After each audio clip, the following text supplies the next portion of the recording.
जिला मंडी में 3 दिन हुई भारी बारिश से खूब तबाही व नुकसान हुआ। पूर्व मुख्यमंत्री एवं नेता प्रतिपक्ष जयराम ठाकुर के गृह विधानसभा सिराज में तबाही का मंजर सामने आया। थुनाग में बादल फटने से घर ढह गया और सारा मलबा थुनाग बाजार में प्रवेश कर गया, जिससे लोगों को भारी नुकसान हुआ है। पूर्व मुख्यमंत्री एवं नेता प्रतिपक्ष जयराम ठाकुर ने मंगलवार को थुनाग पहुंचकर बाढ़ से हुए नुकसान का जायजा लिया और प्रभावितों से बातचीत की। नेता प्रतिपक्ष ने शासन प्रशासन से राहत और बचाव कार्य में तेजी लाने और सभी पीड़ितों को उचित सहायता देने के निर्देश दिए। उन्होंने कहा कि यह आज तक के इतिहास का सबसे बड़ा नुकसान है। मैं कह सकता हूं कि आज तक के इतिहास का ये सबसे बड़ा नुकसान हुआ है। थुनाग का जो हमारा एसडीएम हेडक्वार्टर है, यहाँ का लगभग आधा बाजार तबाह हो गया है। लोगों के घर बह गए हैं, टूट गए हैं, क्षतिग्रस्त हो गए हैं और घरों के साथ साथ में, क्योंकि ये कमर्शियल कॉम्प्लेक्स भी है, बहुत सारे लोगों की दुकानें जिसमें बहुत कीमती सामान उनके पास यहाँ पर दुकान में रहता है बेचने के लिए, उसमें से कुछ भी नहीं बच पाया है। वो पूरी तरह से नष्ट हो गया है, बर्बाद हो गया है। और मुझे सचमुच में इस बात को लेकर के बहुत खेद है कि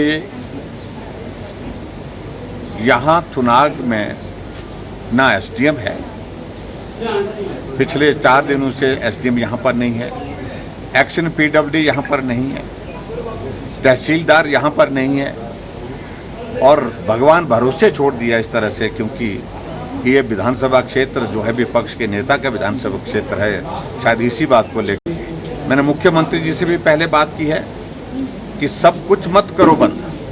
ठीक है, आपको तसल्ली मिलती है बंद करने से, चीज़ों को आप करिए, लेकिन मेहरबानी करके ऐसी घटना जब घटित हुई है, आपका तहसीलदार नहीं है, नायब तहसीलदार नहीं है, एसडीएम नहीं है, आपका एक्शन पीडब्ल्यूडी नहीं है, सब कोई है ही नहीं यहाँ पर। मैं कल शाम से यहाँ पर हूँ, लाइट यहाँ पर ठीक प्रकार से चल नहीं रही है, बीच में आई और उसके बाद फिर चले गई। ऐसे में गंभीरता से लेना चाहिए और ख़ास तौर से जब आपदा का ऐसा दौर आता है तो बहुत सजगता के साथ काम करना चाहिए। मैं मानता हूँ पूरे हिमाचल प्रदेश में ऐसी परिस्थिति है, नुकसान यही नहीं हुआ, पूरे हिमाचल प्रदेश में हुआ, लेकिन उसके बावजूद सरकार की जिम्मेवारी बनती है कि तुरंत राहत कैसे लोगों को। 10-10 फुट मलबा जो है लोगों के घरों में घुसा हुआ है, उसके बावजूद भी लोग वहां से छोड़ करके, घर छोड़ करके दूसरे अपने रिश्तेदारों को घर में ठहरे हुए हैं। लेकिन फिर भी उसके बावजूद भी प्रशासन का कोई आदमी पटवारी तक नहीं पहुंच पाया अभी तक उस प्रक्रिया को शुरू किया। आज जब मैं पहुंचा हूं तब जाकर के यहाँ पर रेवेन्यू डिपार्टमेंट के कुछ लोग जो है वो शुरू किए हैं। इससे बड़ा दुर्भाग्य नहीं हो सकता है।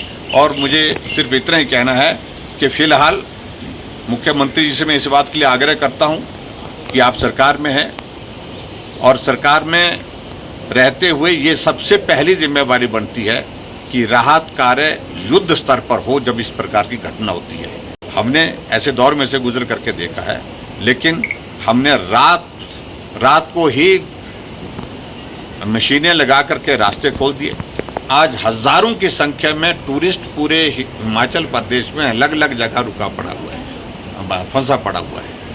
परिवार के लोग हमको फ़ोन कर रहे हैं, परिवार के लोगों को, क्योंकि उनके पास वहाँ पर मोबाइल नहीं चल रहा है, बिजली की सप्लाई बंद होने के कारण चार्जिंग नहीं है, वो सुरक्षित है कि नहीं है, परिवार के लोग चिंतित हैं। तो ऐसे में कोई मैकेनिज्म डेवलप करना चाहिए प्रदेश के स्तर पर था, जिसमें जो बाहर से जो लोग हिमाचल प्रदेश में आए हैं उनको, उनकी लोकेशन क्या है, क्या वो ठीक है, क्या उनको किसी चीज़ की ज़रूरत है, अगर ज़रूरत है तो उस ज़रूरत को पूरा करने के लिए कोई बीमार हो सकता है, उसको दवाई की ज़रूरत है, किसी को खाना 2 दिन से नहीं मिला है तो उनको खाना पहुंचाने की जिम्मेवारी है। तो ऐसी परिस्थिति में ये सारी चीज़ें करनी चाहिए।